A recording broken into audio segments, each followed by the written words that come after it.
This is Patrick McCarthy reporting with Tri-Cities Community Television. We're here at our Fountainhead Studios in Port Coquitlam on Westwood Drive.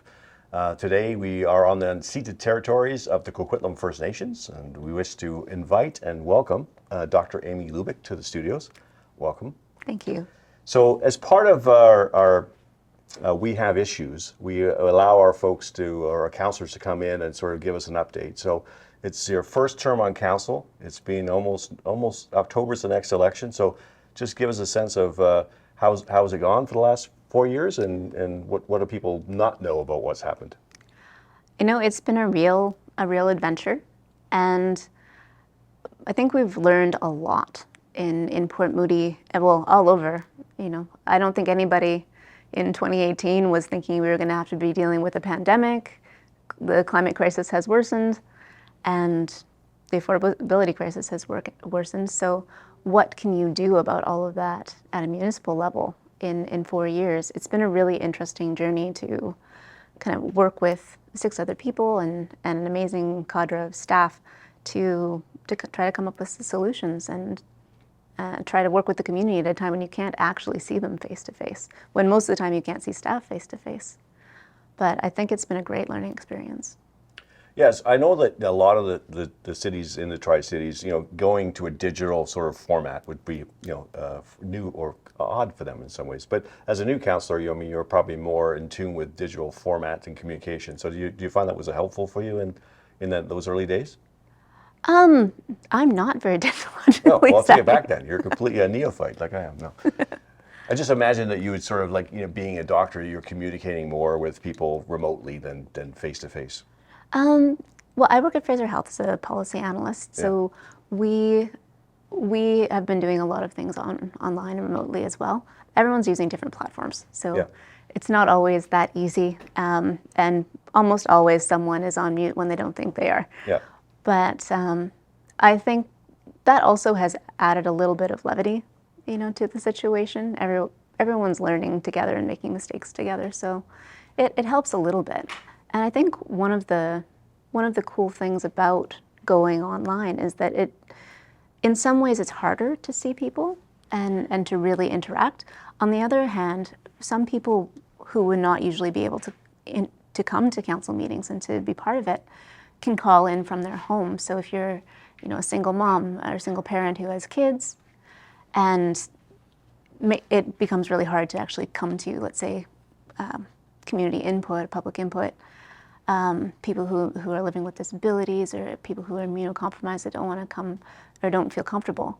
Like, it's leveled the playing field in a few ways, and I hope that we keep doing some of that hybrid, because it does allow for some voices that we didn't usually hear from to really take part in that conversation. So how did COVID affect Port Moody? I mean, there was an amazing amount of having to try to organize, can you do this service? Can you not do that service? Do we do this remotely? Can we? What does it need to be in person? And I think it was amazing to see what the library and some of the other groups did to try to still allow people access to their services. All the exercise groups that went online. That was really cool to see. So, I mean, that was a really, I think, amazing pull together. And we also started a award program for community members that were coming out in service of their community. There was like COVID Facebook groups where if someone was ill and isolating, people would bring them groceries, people would check up on each other. There were people doing like cool art projects to make their neighborhood feel happy. And of course, I live right near Eagle Ridge Hospital, so you get to hear the parade every night. Yeah. So COVID had some really interesting stumbling blocks for people, and obviously put a huge strain on our medical system. At the same time, it did bring people together in some ways to support the community. Yeah, and also too, like I know Vancouver, who seems to do a lot more, I guess, supporting of social. A lot of their budget goes to actually supporting social services or other things that maybe a large city has to do. I think in Port Moody, it's not as such. So really, that loss of or deferred tax revenue is less of an impact, or was it still an impact? Deferred tax revenue was still an impact, definitely from those services, but yeah, we had a couple of very lean budgets too, and people noticed that the grass wasn't mowed and that certain things weren't happening. But again, it was kind of a pulling together to try to minimize the impact on people while, you know, a lot of people were working from home, working part-time, maybe losing their jobs. Like, a lot of people went through tremendous hardship too during COVID. And so just to be, October is the next election, so are you planning to run again in October? I am planning to run again in October. So it wasn't that so bad that you still, you know, you wanted to be a council person or a councilwoman, and now you are, so it seems like that's kind of, you feel good about it? I do. I think, you know, Port Moody doesn't always, we aren't always in the news for the reasons that we hope we would be. Yeah. But I think when you look at what we've accomplished, it's pretty amazing. And there's a lot of things that have come out of it that maybe not everybody hears about all the time. Yeah. So what are those things? Because we'll get into some of the dark stuff, because I know, you know, early on there was a little bit of a personality challenge or a few things that would probably cause some challenges there. So we can do that one first, or we can just go into what you think is done well. So let's start with the done well. Okay. I like that idea. Yeah. You know, I'm pretty biased. I was helping co-lead the Affordable Housing Task Force, and so, you know, that was myself and Councillor Dilworth, Councillor Lottie, and Councillor Royer, and we really looked at where our rental replacement programs and affordable housing programs, how they were actually working to support the community, and we came up with a lot of recommendations that have, and a couple of which have been implemented. Like, we now have inclusionary zoning, which means all new developments over a certain density have to have at least 15% affordable housing. Staff are looking at our rental replacement policies, and in particular, you know, there's a lot of rentals that are affordable just because they're older, and unfortunately, we've lost a lot of those, especially around SkyTrain. And so how can we include those in the rental replacement policy so that we're not losing all our affordable old stock to not so affordable new stock? Because market rents are a great part of the spectrum, but they're not affordable for a lot of people. Yeah. And just to help people there, because you know, I used to get confused with that. You get affordable housing, yeah, which sounds good, yeah, and then you get market housing, yeah, which sort of sounds fair. But when in our present situation, market and affordable don't go together. They're not the same thing, unfortunately. Yeah. So what do you see as affordable? Like, I mean, market is like whatever the market can bear. Yeah. Affordable is what, and how do you support that? Well, the definition of affordable is at a certain income, if people only spend maximum of 30% of their income. Yes. And so the definition of affordable is, I think, at 20% below what would be affordable at a median income. So a median income for Port Moody is higher than the rest of the Tri-Cities. So like 75, 85? Around 75, 85, right, yeah. That's household. That's household. So that's general low income, or right, low affordable rental, sorry. Yeah. It's still not really low income. So two people making $25 an hour, yeah, or one person making $50 an hour. Something like that, yeah. Yeah. And we're also looking at how we can support shelter rates. So with that inclusionary zoning policy that I was talking about, developers can either do 15% of affordable rental, like we've talked about, or they can do, I think it's 6% of shelter rate housing. So the really shelter rate, or like based on income housing. So that helps that lower end of the income spectrum. So if I'm a young person in Port Moody, you know, what percentage of property is available for me at an affordable level? Like, what hope do I have to either getting a place I can afford to rent, and forget buy, just afford to live in a community? Like, what would you say to those people? There isn't a lot right now. There isn't. We have approved a development of the Woodlands area up Okay. on Clark, where. And where's that? Sorry, just. Oh, it's just on the west side of Port Moody. Okay. And that was an area that was a lot of affordable homes. It still is. It hasn't been redeveloped yet. And what the developer is doing, it's a partnership with BC Housing. And so they are increasing the affordable rental stock in Port Moody by about 50%. And the developer has let council know that they're also working with the federal government to try to bring down even the market rent component of that development to more affordable rates. So, we're working towards having more affordable housing in Port Moody, but we're not quite there yet. Yeah. So how does that work? Like, is there a percentage? We know the 30%, and I'm very intrigued by this because I have two young people that are 20 something. So outside of living with mom and dad, at some point they may need to go somewhere. Yeah. But I'm just trying to see like what percentage should be available for rental, affordable in a city. Like, what is a good mix? Do we know that number? Because I don't think that we have that number per se. We did actually. We just approved our affordable housing action plan, yeah. and I haven't memorized the numbers. No, that's okay. Of The fact that. you have one is amazing. So I Yeah. hats off to you. And that's another good thing that, Yeah, that yeah. we did. So there are our targets. So sorry to interrupt there. So I could go online and download this and sort of see everything you've done, which I think is probably the most important part, is using the right terminology and understanding what the mix is. Yeah. And it sounds like Port Moody has, with your guidance and your team's, other councillors' It's a guidance, team have effort. got something going, which is great. Yeah. Which may be a challenge to the rest of the communities, Port Coquitlam and. But could you just tell us, like, out of that, obviously when you started doing the research on affordable housing and you sort of went through this process of evaluation and assessment and coming up with the plan, like, what were probably one or two things that just shocked you, or you thought of no-brainers, or and things that may be a challenge? Things that are going to be a challenge is getting the amount of affordable housing that we need. Yeah. Like, we have very little senior-specific housing. We have some, but everybody has an aging population, and people are downsizing out of their homes, and they need somewhere to downsize to.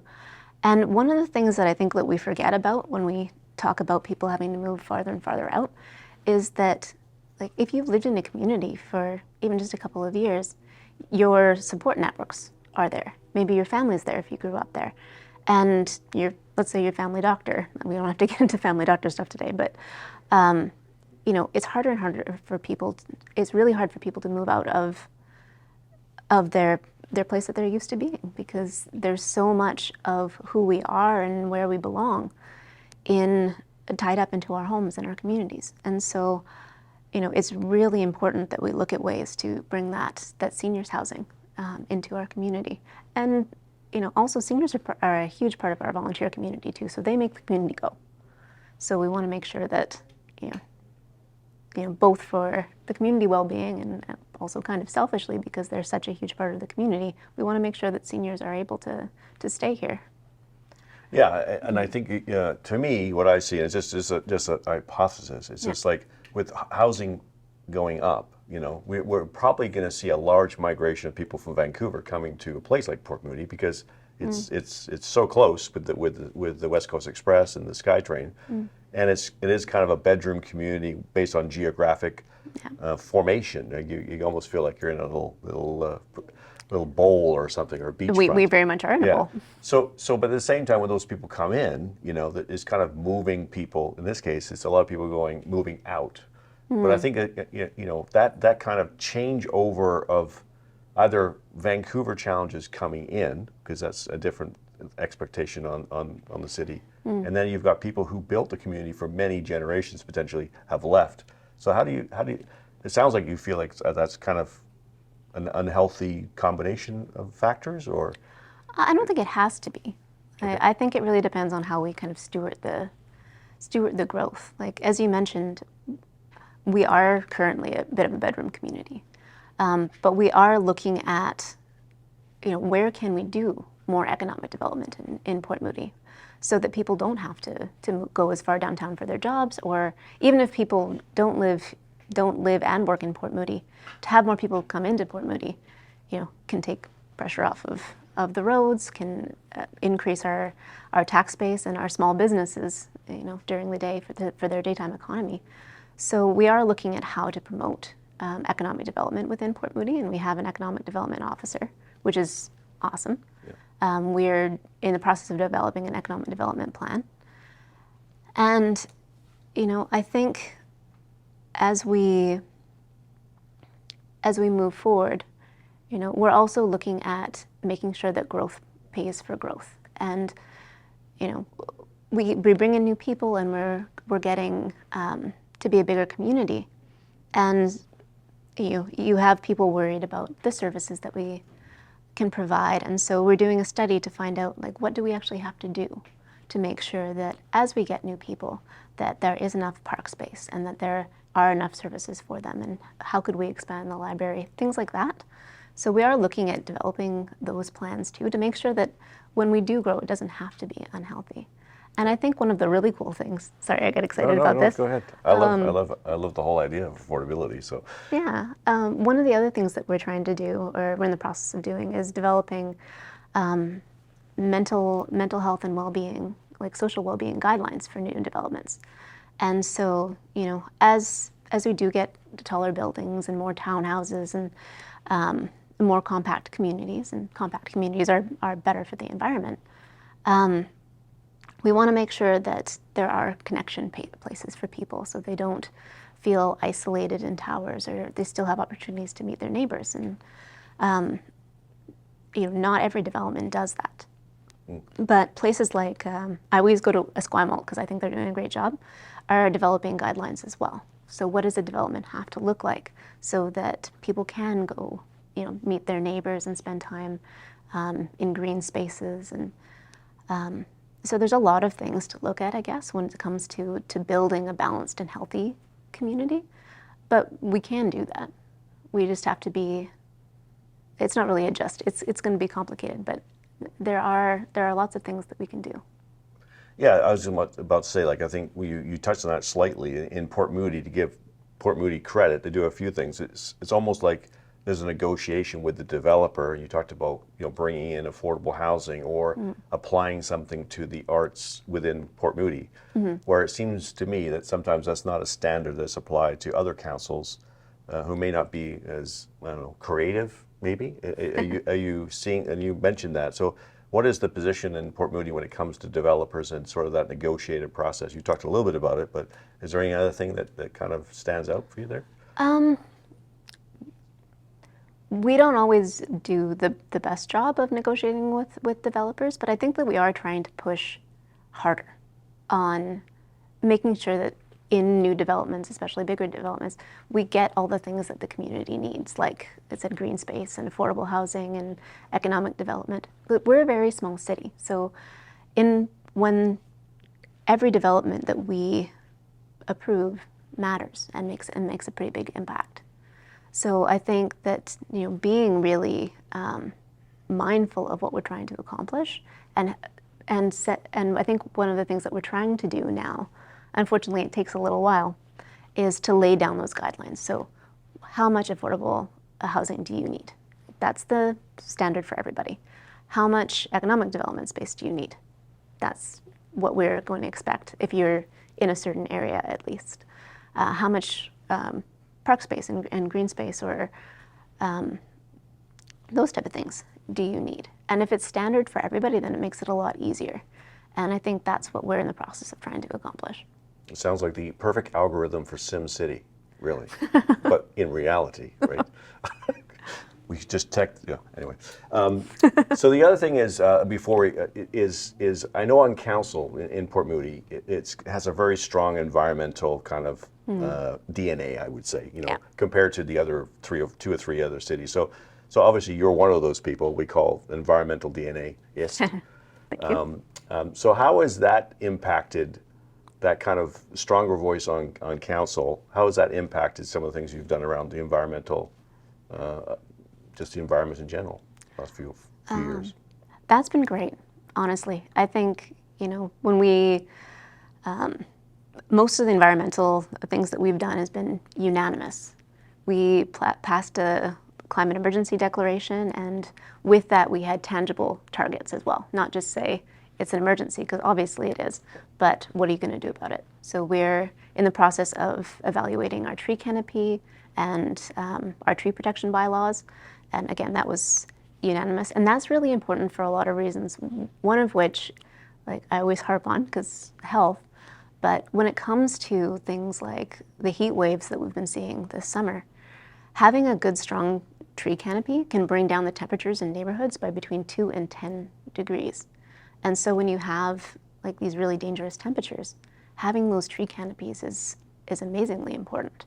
And so we need to make sure that, like, as we're growing, that we are looking to make sure that our trees are healthy and that they're climate resilient, and they protect the trees that we have. Because we had a tree protection bylaw, but it said, we protect significant trees, but there was no definition of significant trees. So who decides? Yeah. So now we're getting those tangible guidelines together. And we've also been able to work really successfully on trying to get a plan together for not only limiting the greenhouse gas emissions in buildings, like we are trying to make sure that all new builds are low carbon energy systems. They're not fracked gas, but they would be more like heat pumps and things like that are lower energy. And so they have lower emissions because our building stock has a huge emissions quotient. And we're also trying to work with partners to retrofit houses within the community or homes within the community, because it's great that all of our new stock can be low emissions, but older homes are very inefficient, and a lot of them are powered by gas or oil, and so we need to be able to get people off of that. One of the things that we've been advocating for really successfully is actually in the provincial government's Clean BC plan, is property tax assisted clean energy, which means that people can kind of borrow against their homes to be able to do clean energy and other kind of climate retrofits.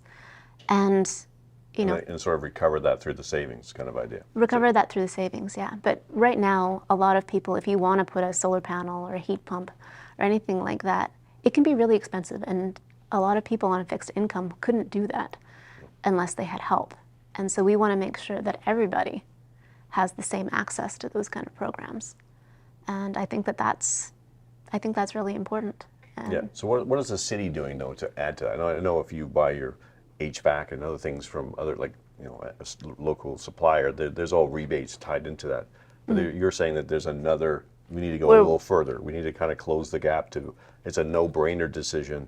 Yeah. It's a not a poor decision based on not having money. It's a good decision based on a plan to get you to somewhere better. Exactly, yeah. I should run for council. You should, yeah. Just kidding. So early on in Port Moody, I would say that being in this region for over 40 plus years, and typically all cities have this sort of, cities are typically kumbaya with each other in a sense, from a mayoral perspective, and it seems to be not a lot of turnover typically. But I know in Port Moody, when you first got on council, we had a lot of contention with the new mayor and stuff like that. And now we may see another, Mayor Vagamoff may be moving on. So what kind of, how do you feel the team is, in sort of moving through this kind of disruptive transition into another unknown mayor? I guess we'll see. Is like the only thing that I can say. Like everybody else, I don't know who's gonna for sure run for mayor, and I hope like whoever comes into leadership, both in the mayor seat and on council, that they're really wanting to actually work together collaboratively, and I guess come together, because Port Moody can be a really fractious city. There's a lot of passion on a lot of arguments, and we really need to be listening to each other and who each other represents, to come up with something that's going to be hopefully palatable for the majority of the city's residents. So we were talking about, coming back to hostile architecture. You sort of mentioned that, and did we cover that by just good places to live? Is that what it is? We didn't actually, but this is really, I was excited about this. And so thanks for bringing it up again. Oh, of course.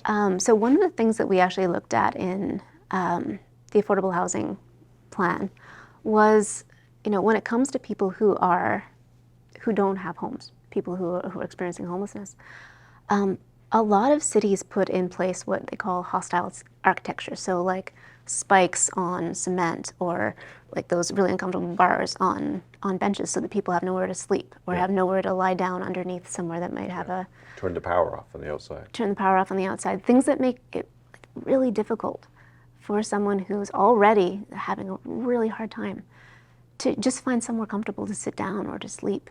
Well, the first thing I want to say is it's kind of commendable. Even though we have an environmental, council, it's like this heat wave and the sort of atmospheric rivers and stuff where everybody's like surprised. You didn't all say "I told you so," so I want to commend you for that. At least that's one thing. And I think people now know that when it's hot outside, you go under a tree, you can feel the temperature change. But I also know that we've got the Pope visiting, or has just left now.